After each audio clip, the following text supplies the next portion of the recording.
everyone, welcome back to Sunny Life Channel. Thank you so much guys for tuning in. I'm here to update you of what's going to happen on Gomora from the 28th to the 2nd of July 2021 on Monday. The Molefes and Dlamenes are at odds with one another in their shared grief. Zodwa is confronted with a new set of challenges in her blended family living arrangements on Tuesday. Zodwa and Sibongile are at odds after Sibongile steals from her.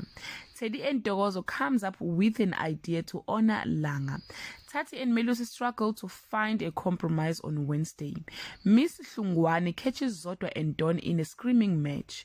Gladys step in to play mediator between the Dlamenes and Molefes on Thursday. Langa is celebrated by his friends and family.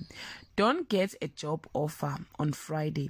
Don is forced to go back to Bongani hat in hand. Sibongile starts warming up to life in Gomora.